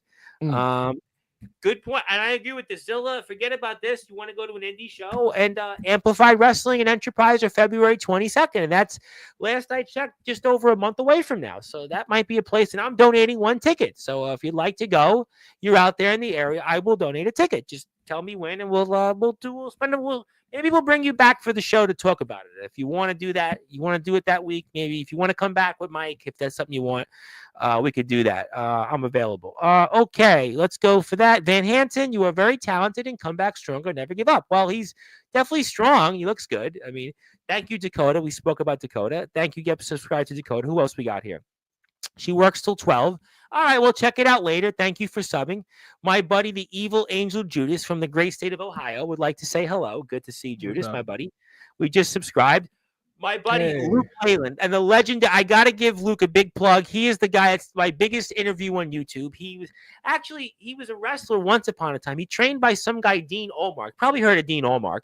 And also, he's doing he's done Dambe, and now he's doing iron fencing MMA. And let me give him a big, this guy Luke is this guy should win an Oscar. He should win an Oscar, Nobel Peace Prize. He's going to kill me for saying this, but he's got a YouTube channel. He's really trying a number of different things. I don't know how this guy does it. I mean, but if you want to check out Luke, he's doing a number of great things. He's one of my biggest supporters, a man that gives me a wealth of advice, a wealth of knowledge, one of the nicest people. Yet he does armored MMA. He does like fencing MMA style. I don't know how this guy does it, but he does it. Check him out. He's got a new episode out, and he's been really pumping me up. He thinks that I'm going to get like more WWE stars on here. I don't know what he knows, but thank you for that. If I can do it, anyone can be able to. Yeah, that's true. If Chase Wakefield can do it, anybody can. Nothing, no comment. My buddy Daniel Banner is here at 1:48 in the morning. You can. How about this, Van Hansen? I got Luke Leyland, who's up at 1:48. Daniel Banner up at 1:48. They're here for you. They're not here for me. They're here for me. Trust me on that. But if you're here, guys, sub to his YouTube channel. I'd appreciate that very much. Who else we got here? He was taught the ladder metaphor, and he thinks it's a great outlook to have. Well said, Van Hansen. There you go. You go, Luke, and Luke knows he was a wrestler, and now he's doing Dambe, which is basically the African version of UFC, and now he's doing armored MMA. So if he knows, we all know. The vampire hunter, it's not Van Helsing. You know what's funny? What? I'm not gonna say too much, but the YouTube channel and like everything I do, I'm going to be starting a small company soon called Van Hansen Productions. Okay. Wow. And pretty cool. The first script that we are currently going through is a vampire movie. Wow. Well, to quote the Eddie Murphy movie, Interview with a Vampire. It reminds me, when I was a kid, I think I was in religion class in 4th grade. I think I went to one of the girls, I will suck your blood. And I didn't realize that was like really bad to say. And say that I think it was Sister Lucille didn't like me very much for that. And that's why I didn't do too well in religion class that year. But it's a different show for a different time. Yep. Thank you, Ed. Ed will be here for Savio Vega. I appreciate that. Very excited about that. It's so funny that when the first thing Van said to me at Kings and Queens was calling me Adam Anderson, I was like, how the hell does this guy know Adam Anderson? Well, you knew. You just did. You just knew. And give me a follow on my other YouTube channel. Hit the sub button for us. Hit the sub and like button. Thank you, Andrew. Give it to Anton. Anton's here 9 o'clock. And speaking of people, I don't know if you'll be as happy about, but this guy, Eric Black, is going to be here in 2 weeks from tomorrow. He's going to be here 2 weeks from tomorrow, Wednesday, February 5th. So I'll just say not much about that other than, don't worry, I'll have more shows to announce that from, but I'll have more to say about Eric Black later. Anton Nathan, though, be here for that one, though. Yeah. Yes, Anton Nathan. We love Jack Delta. Yes, I don't know how he came up, but do give us how he came up. People are like the wave on Sportswire. Yeah, I would say, what are you doing? What are you doing next week? I could probably do something next week, maybe next Wednesday night. If you're around next Wednesday night, tell me next Wednesday night. I could do next Wednesday night. I need a part in that movie. Damn it, I may or may not be in that movie. Mike, Mike has been casted for that movie, and he's playing twins. And not to be confused with the Danny DeVito Arnold Schwarzenegger movie. No. He's playing two twins. Okay. Well, at least you didn't say Junior. Chase, you want in? You're the perfect fit. Oh, well, you know what? Thank you for that. Yeah, let's do next Wednesday night. How about I got nobody booked Wednesday night, so I'll bring you on. I'll confirm, but let's do Wednesday at 8. Maybe next Wednesday at 8 if that works for you. Thank you, Mike. Maybe we'll do that. Was it Vampire in Brooklyn? Okay, yeah, I should have known that. I'm a Brooklyn guy. Interview with the Vampire, wasn't that Tom Cruise? Oh, you're right. Yeah, that was Interview with the Vampire was Tom Cruise, who supposedly didn't know he was in the movie. Have you heard that rumor? Was Brad Pitt in that one too? Was that Brad Pitt? Yeah, I'm pretty sure. Her first movie role, one of her first ones. Okay, yeah, Vampire in Brooklyn. How could I have forgot about that one? Done. But all right. Well, thank you for. Let's do next Wednesday night. See you, Kid Mike, next Wednesday. I have some news. Okay, well, we'll do that. I do want to talk about your future and talk about Amplified in a few minutes. I do want to, but I want to talk about the YouTube channel first because a couple of things I want to plug, and then we'll end the show plugging what's next and Amplified, and we'll have Mike back. So, I mean, you've got a YouTube channel where you're putting out vlogs every Friday. I watched a couple of them that you've put out so far. You got new music, so tell us what we can expect here coming up in terms of your creative side, other than your wrestling side. With YouTube, expect bigger and better things. Okay. I want to keep making the best videos that I can, and I'm going to be, like I said, we're going to be doing a small, maybe trademark. I don't know how I'm going to approach it about Hanson Productions. We're going to have a lot more people involved. The channel name is going to stay the same for now. We have a lot of ideas. It's been cool. I took a little break from YouTube just so I could, say recalibrate, I guess, and come up with some new stuff. But I think this year is going to be the best year on the channel. I agree with that. I mean, you got some really cool stuff. I really enjoyed the Subnautica video. I thought that was cool. I watched the Escape the Break Room stuff, and it's got to be fun to have a creative side and do other things. I mean, I think that's really kind of cool about you. You're like this multi-talented guy. But no, I will say I'm going to also try to find more my wrestling matches for my archives. As you see, I put a few up over the years. That one I checked right from the DBW YouTube page. Well, oops, maybe I shouldn't do that. Well, let's put the SSW one up there. Let's not do that. Let's. Put yeah, but no, a lot of we have a lot of DBW coverage on Sportzwire. So how about we'll go with that? That looks better, right? All right, there we go. I will be trying to find older matches of mine. Some that I've rewatched and I'm like, oh, I don't really care for that. But then others I'm like, I have to put up I put up one from EPPW, which is a company that doesn't exist anymore, with Huggy Claws and Pork Chop Johnson, who passed away, I think this either a year apart from each other, the same year, who were very close friends of mine. So that match had to go up, that's cool. So there's, it's funny, the guy that's pointing and yelling at us. What? He's the one that got me into the indie business. That's pretty cool. He's the streamer guy. He used to throw the streamers for Ring of Honor. Oh, okay. And, where I worked at a sub shop, and he came in and I was like, how do you get into wrestling? And he was like, there's this place called SSW a few miles down the road that they'll probably take you. Wow. Because you never know who you connect with. You never know who you connect with. You're working in a sub shop, and next thing you know, you're in SSW. Yeah, he came in wearing a Young Buck shirt. Yeah, he came in wearing a Young Buck shirt, and it was signed by them. Because he had like exclusive deals and stuff with Ring of Honor, and nice.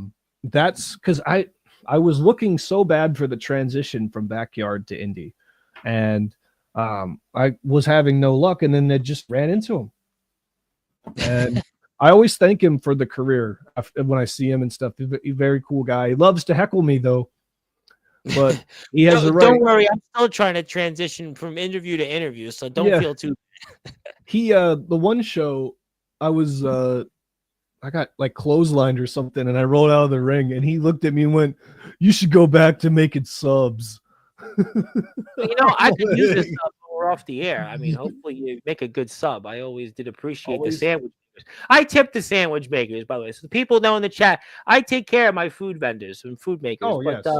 100%. I do that. People like me. That's why people still, for whatever reason, tune in. But my wife gets mad at me because I like to tip 30%.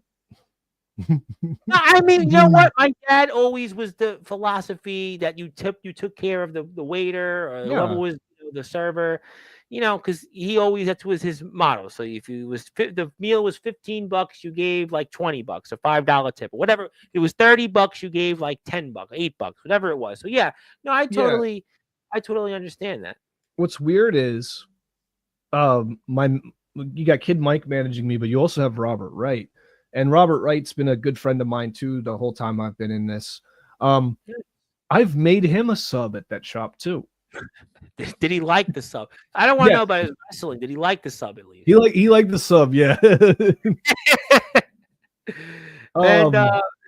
And sing "Pretty Little Waitress" before the interview is over, please. My God! I'm doing it. Oh no.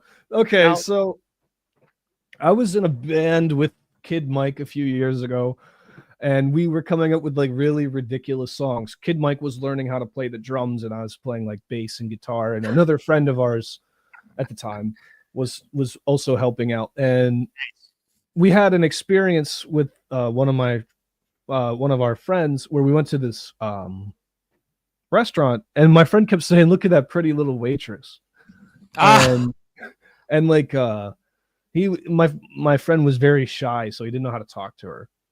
So we went back to band practice, and I just picked up the guitar and I was like, "Pretty little waitress with pretty little eyes, can I have some coffee with a side of fries?" Well, hopefully it got him to talk to that pretty little waitress. No, it didn't. Well, if it makes you feel better, years ago, there was a bunch of us. We would hang out. It was this bar in Brooklyn, in Bay Ridge, and I would go to these girls, and I would to try to pick them up. This had to be, I don't know, 10, 11 years ago, maybe even about 11 years ago, whatever it was. And I would go up to them and say I was a lawyer. No, I was a doctor. I would say I'm a doctor. They're like, what do you do? I'm like, I'm a doctor. Meanwhile, I'm like just out of college, but like, I'm still delivering the Staten Island Advance, so you don't know it, people. But I was wondering, if you're going to put more matches up, what Dark Crime's been doing is he's been putting up commentary with his. Is that, I know you've done so. Is that something you want to do, or just put the matches up and let the people see them? There are going to be some that I've planned out where I'm going to talk about the match and do commentary. There was going to be one where I was going to talk about with like maybe bring the opponent on or like talk about with someone else, because I had reached out to DVG about doing commentary on matches with him before. He's so busy. You're going to be lucky to get him to do that. He's so busy. You were talking about guys that are busy. He's wrestling now. Now you're going to have to look at him differently. Him and the Stompers, forget about it. According to Steam, he's playing a video game right now. So well, maybe he's getting his checks. He's paid on YouTube and Twitch, and that's what he does. Yeah. But no, like DVG and I were talking about doing collabs with that. And I even asked him, because he was doing like a reaction to some of his stuff. And I said, hey, for no reason, can I do a reaction reacting to you reacting to your matches? I hadn't thought about that. I had not thought about something like that. That's kind of clever, actually. If you think about it, that's a really kind of clever idea. I just hadn't thought of something like that. That's, pretty cool. That's really interesting. I mean, I hope that we get to see some of that. And I know you have a podcast you're doing that we'll probably hear about more of, and that's exciting. Yes, last night I'm not a part of the podcast. They just wanted to interview me. Okay. It's called Indie Synergy Exchange. It's by my friend. Some of it on YouTube, and I was like, "How did you get into the middle of this?" I was like, I looked at the amount of subscribers. Oh, okay. I was like, do I know them? And I'm like, no, I don't know them. I hate to say it. I looked at how many subscribers they had. And I'm like, yeah, I don't know them. So I met them through SSW because Tanner, the guy who runs Tanner's Tales Entertainment and Indie Synergy Exchange, he's cousins with Masked Mullet. Masked Mullet's related to everybody. Masked Mullet, who likes my stuff on TikTok, by the way. I do see everybody. He likes my stuff on TikTok. Tanner and another artist by the name of Frey released these comic books, and like they're just doing all sorts of stuff, like releasing board games and just like pushing creativity.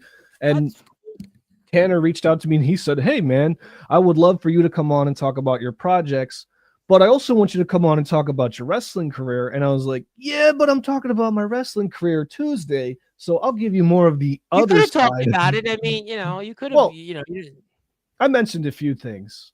So okay, all right, well, that's good. I mean, that's you could have mentioned it. I mean, it's up to you. I mean, but I did play board games as a kid. I did play some board games. We talked board games. Two of the games I played: Monopoly.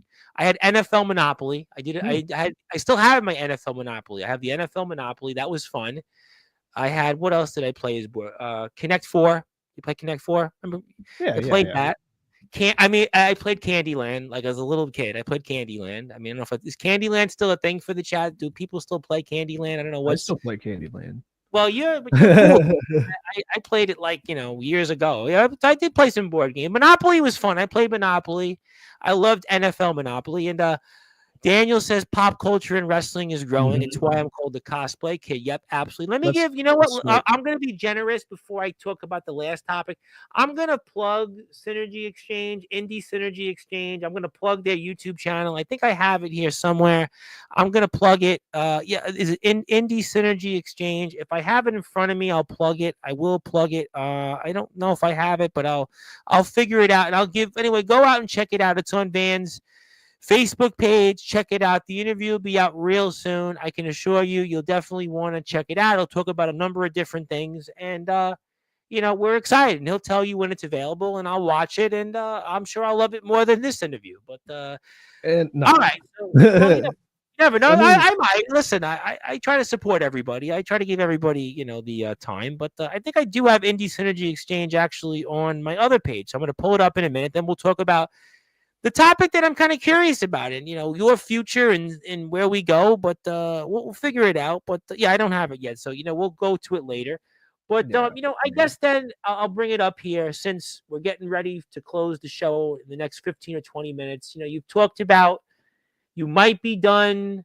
You've talked about obviously what's ahead coming up. We have a show at Amplified February 22nd. I'm excited about it. I'm sure Mike will talk about it in depth next Wednesday night. So, I mean, what's the future for Van Hansen? What is the future of Van Hansen like?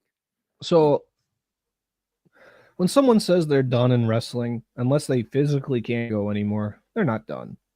Look at Ric Flair as an example. Yeah.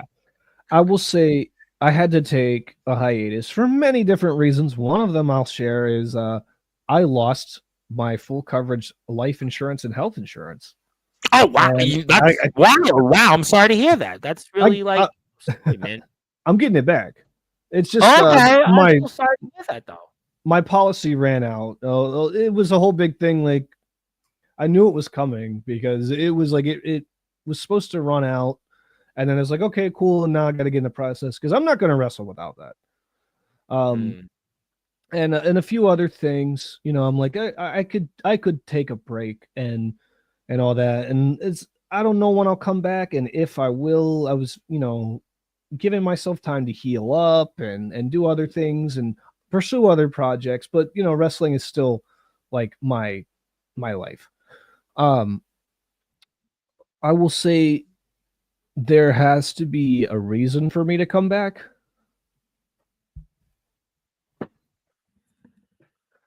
And I'll say Eric Black is currently Eric Black is a longtime friend of mine in the business. And I'll say this. Yeah, he messaged me last week, as a matter of fact, and said, hey, I know who you are. I'm like, okay. He's like, I would like to come on Sportswire. I'm like, okay. And can you make a date? And I said, okay. And I announced it February 5th. He was like, okay. I'll say this. Johnny Walker has also been a long-time friend of mine in the business, longer than I've known Eric Black. Wow. That's a while. Okay. Johnny Walker is wrestling Eric Black because Johnny Walker is coming out of retirement to fight for the ownership of Enterprise Pro Wrestling in a biker chain match with Eric Black in the main event of the show. And I'll say this. I know these two men very, very well. Yeah. And Eric Black took out my best friend, Kid Mike. Yes. In the process. And I'll say this. I need a reason to come back. And Eric Black, if you don't play fair, February 22nd. Oh, boy. And it might not be that day. It may be later.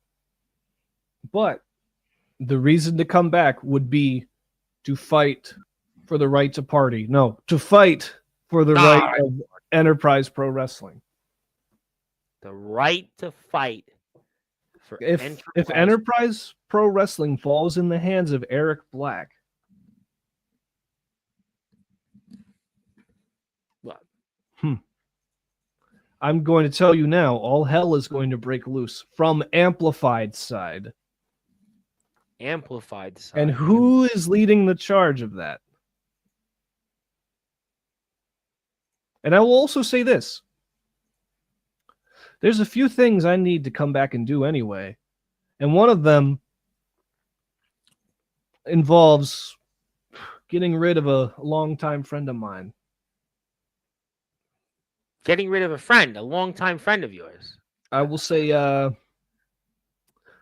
Amplified Wrestling is my creation, and what you've done with it, I'm not happy with. Dennis G.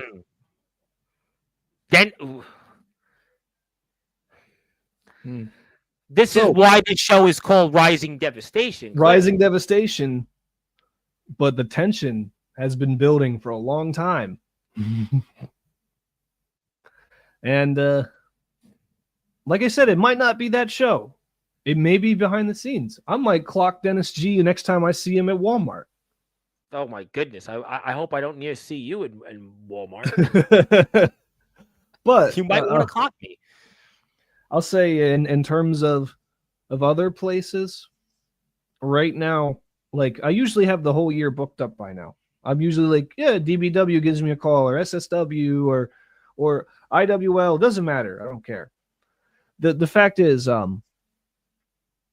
DBW, I'm going to say very up in the air. That's we'll see. SSW, I don't know. That's where I started. It'd be cool to get my career reignited there. Nice. But I have no reason to go back.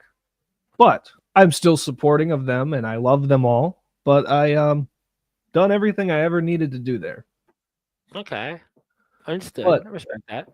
Enterprise and Amplify, that's Kid Mike and I's creation, and it could potentially, man. that could get potentially taken away by Eric Black and Dennis G.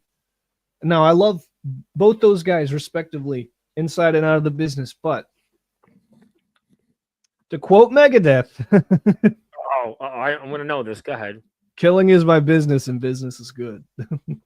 Well, you know what? I hope business is going to be good. And you know what? I want business to be so good that I'm going to bring Kid Mike here next Wednesday. I'm going to have Mr. Black to follow him, although I think Mr. Hanson ain't going to be too thrilled with me on that. But if you do want to hit a sub button for Amplified, watch some of their stuff. I would highly encourage you to do so. Also, they have a big show coming up here. It's February the 22nd. It's called Rising Devastation. It's going to take place at the McConnellsburg Elementary School, 151 East Cherry Street in McConnellsburg, Pennsylvania. The card is subject to change, but it's Enterprise and Amplified Pro Wrestling. It's a biker chain match for the ownership of the Enterprise Pro Wrestling Company. You have a slew of other stars. The doors are going to open at 4 o'clock. The Hall of Fame ceremony is at 5 o'clock. Bell time is going to be at 6 o'clock. So it's a day of wrestling. You can't get any better than that. And it's going to take place here on Saturday, February 22nd. We're going to have a lot to talk about here on Sportswire Radio over the next few weeks about it. I'm excited to see Enterprise and Amplified back. And regardless of whatever the future is for Van Hanson inside the ring, we're going to be talking a lot about it. And something tells me that Mr. Hanson might be back here before the 22nd to talk about the show and a slew of some of your favorites that are going to be on this card. As we stated, we're going to have here Eric Black defending the Amplified Heavyweight Championship against EPW Commissioner Johnny Walker in a biker change match for ownership of Enterprise. We're also going to see people like Kurt Blair. We're going to see Raina Black. We're going to have a Hall of Fame ceremony at 5 o'clock. Just great stuff. Amplified Wrestling. That's their YouTube channel. Hit that sub button for me. And very, very excited about that. And Kid Mike is back on Sportswire. And hopefully he doesn't go too bang-bang on me. Hopefully he doesn't go too much of a bang-bang on me. But I am donating a ticket. So hopefully Mike gives me a pass because I am donating a ticket to the show. So you'll figure that out. But go ahead. Do you have the poster for the show? I actually can put it up. If you give me a second, I will actually do I don't want to take away from Savio Vega, though. You know what it is? I actually have to take the photo of it on my Facebook page because I don't have Facebook on the laptop. So give me a second. We'll actually put the photo up. So I'm going to go like this. Okay. I'll put that up. Give me 1 second. Let me take this up. But yeah, people know Savio Vega's here. Trust me. They know he's coming at 10 o'clock. Let me put the photo up. If I don't have it through my iCloud, I'll put it through my email. Let me see here. Give me 1 second. I'll put the photo up. Nope. Let me go put it right into my I'm going to put it right into my email, so you'll see it right through there. As Chase Wakefield would point out, I have like 1 million emails, which he's not wrong. I literally have about 180,000 emails, but I just happen to know a lot of people, Mr. Hanson. I just happen to have like 5,600 phone numbers in my phone book. No joke. I literally have like 5,600 phone numbers. So let me put the photo up. Give me 2 seconds. I'm going to put it up right onto my email. I'm loading it up now. And we'll go over that. We'll take care of this. Take care of that. Let me see here. A little slow on my phone. Let me go boom, boom, boom, boom, boom, boom, boom. There we go. Yahoo.com. I'm going to go like this. I'm going to go like that. While you do that, I'm going to pull a surprise. Well, okay, do that because I'm actually about to put it up. Actually, you know what? Do that first. Do that first. I'm going to actually put the... Actually, don't do it first. I want to put the poster up. I should have it now. Give me 1 second. Oh, wait. Phone call. Hey, I know you're supposed to be on here in a little bit, but I want to know what your thoughts are on Eric Black and Johnny Walker. About Eric Black coming on? Yeah. Well, I'm glad I could get on Sportzwire before Eric Black, before he comes on and, he corrupts everybody and tells his lies and everything else. I don't know if Tom Bryce seen on our Facebook or not. On January 1st, me and Johnny Walker got a phone call to the Dennis G's house. Mm-hmm. And I get there before Johnny, and I call Johnny. Johnny's like, Johnny did tell me to wait for him. But I'm a guy, I'm not afraid of anybody, so I walked in by myself. Mm-hmm. I walked around, and Michael Bates, the guy right there on the flyer, and Killjoy attacked me. Mm-hmm. And this video goes on the Facebook, and at the end of it is Eric Black laughing. One of your best friends in the business. One of our best friends in the business. Now you see, I understand I was a tag team partner with Eric Black and the Black Hand Society, but when I came to my senses and I joined the crowd and I was a good guy, I had no issues with Eric. I didn't plan on going after Eric Black. No. He says I made it personal when I stopped Johnny Walker from entering the ring at our last show in October. But I did that for a reason, because I can't have Johnny Walker go in and attack Eric Black. I can't have Eric Black attack Johnny Walker. They're both great wrestlers, fighters, hit hard. So we had to pull that into a regular match, not somebody attacking each other from behind. I'm going to tell you this, kid. If and when you need me to come back to defend the right of the companies, you give me the signal on February 22nd. Okay, I appreciate that. And I don't know if people know about this big guy here in the middle. Oh, yeah. That is... But go ahead, tell him. That's my kid's uncle. I guess my uncle-in-law. That's Titan. He has the hardest chops in wrestling history. Yes. Yeah. Oh, firsthand, I'll tell you. He's not lying. Well, you know what? That's certainly choppy. I've wrestled Titan, and he has the heaviest hands. I've been wrestling for 14 years, and Titan has the heaviest hands I've ever been hit with. Yeah. No, including myself. 100% agree. I used to tag with Titan, so I didn't get in the attacked. Hall of Fame. Mm-hmm. Well, being inducted into the Hall of Fame, I know for a fact he'll be there to make sure no bullshit goes down. Oh, wait a minute. I might have another backup for you. I'm not going to say, but I think you already know who it is. Yeah. All right. I'll talk to you later. Wow. Well, this is getting really choppy. This is why you got to be here next Wednesday night for Kid Mike at 8:00, because Kid Mike's going to talk a lot about this. He's got a lot to say about Eric Black. He's going to talk about Titan. And boy, this is literally going to be rising devastation. If I wasn't here, I would want to be here for this interview. And if I'm not going to be there on February 22nd, I'm donating a ticket. And that's why you got to be there. And boy, you know what, Mr. Hanson, you certainly saved the best for last. And this is quite a cliffhanger. And boy, I'm glad. You know what, Kid Mike does make a good point. I'm glad I got him here first before Eric Black, because who knows what side of the story I would have gotten. And I just can't wait for next Wednesday. Neither can I. Well, that's why we want everybody, by the way, not only to go look at that poster, go to the Amplified Facebook page, but YouTube. Hit that sub button for me, Amplified Wrestling. You can catch up on some of your favorite shows, catch up on some of your favorite matches. Get yourself ready for the return of Amplified and Enterprise Wrestling's Rising Devastation. It'll be taking place on February 22nd. Doors open at 4, match time 6:00. Very excited. Big shout out to Aaron Jones for coming on the graphics department.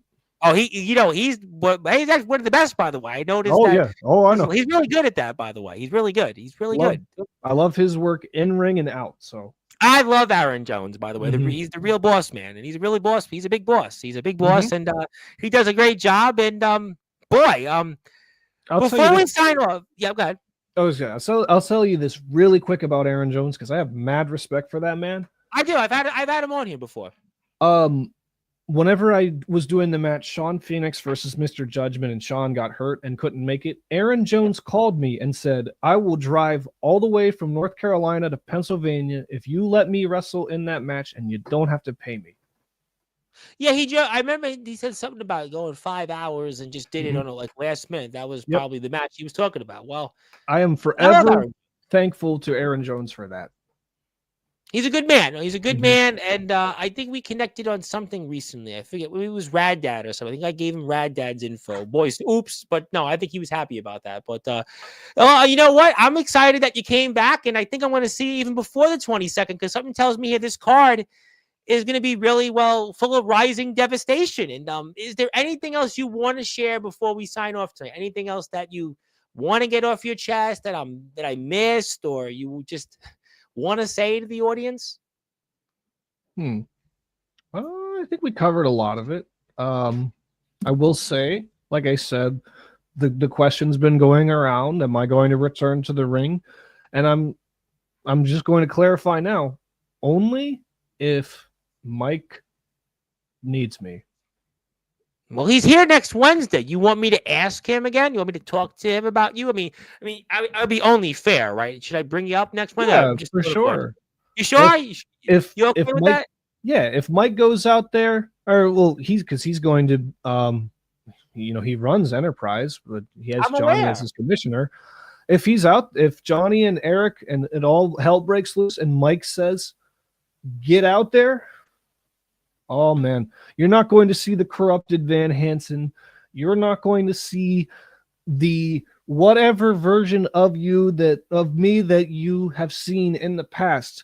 You're not going to see Mike and Van Hansen versus Eric Black and Johnny Walker, like defending Johnny Walker. I'm getting heated. I'm sorry. I'm messing it up here. What you're going to see is Brenton and Michael going against Eric DeShields.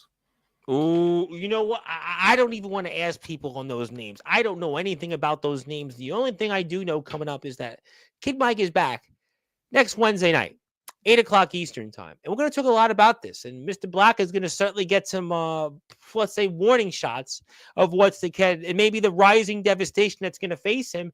And maybe on a lighter note, Mr. Anton Nathan is here Sunday night at 9:00. So, we'll, I'm sure, have maybe one conversation that'll be interesting, and another one that might even be more interesting, and you'll be in the center of both of those conversations. So how do you like that? But if you are here, hit the sub button for Mr. V to the H. Definitely check him out. He's got music on the way. He's got vlogs that'll be uploaded regularly on Fridays. And regardless of his wrestling future, he's going to be talked about a lot here coming up these next several days here on Sportswire Radio. So I hope you join me in that. And I'm excited about that. He may or may not be as excited about Mr. Black coming here, but I'm certainly excited regardless about Mr. Nathan and Mr. Mike. So, my friend, I do want to pass the baton to you. I want to give you some closing thoughts. Anything else you want to plug, share, say? I'm excited about Amplified's return. I'm looking forward to supporting the show once again. And anything else you want to plug, share, or say? Be my guest. All right. Tonight, Sportswire goes one-on-one with Savio Vega at what, 10 p.m.? 10 p.m. Yeah, thank you. Make sure take you over for me on Sportswire. You want to take over? You can. Wait. I'm paid on Sportswire now. They pay me on YouTube, so you can take my money. So you can just run the page then. I'll do it like this. Tonight at 10 p.m., you're going to see the Reverend Tom Bryce talk to Savio Vega, WWE legend, Wrestling Hall of Fame. So with Well, don't kill your voice here. Don't kill your voice. But I appreciate the plug. I mean, we're all excited about it. I mean, he looked excited about it. Please stick around. It's going to be awesome. LWO for sure. Please stick around for that. I mean, you had Rhino on. Now, what an honor it was to have Rhino. By the way, Rhino was just what an awesome guy Rhino was. Just what a guy, what a great guy he was. What a moment.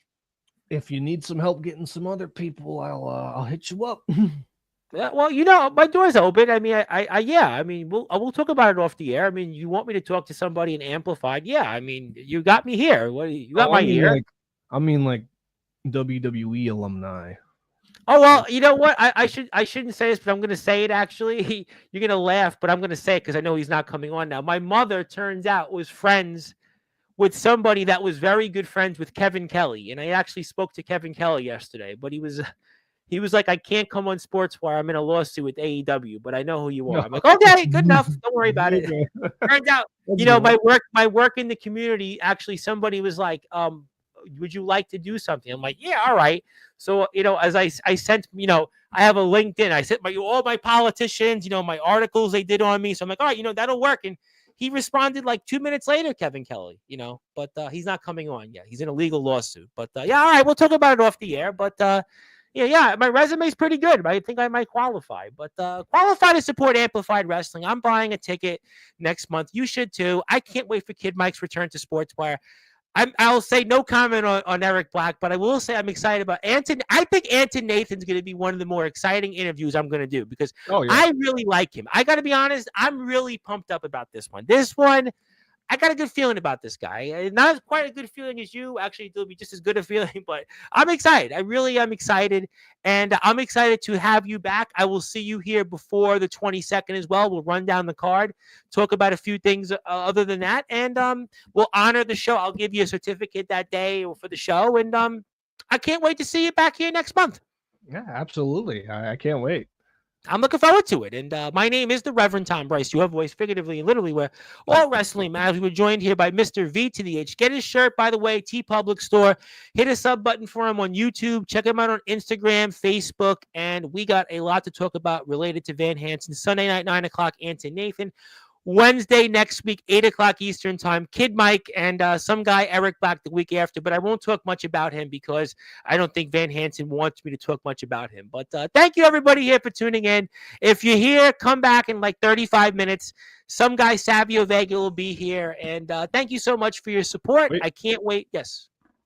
While you're at getting a Van Hanson shirt, also get one of these. It's funny. I do have one. And one of my buddies who you saw in the photo with Barry Gutman, he actually is like, when are you getting me a Sportswire shirt? And I haven't done it yet.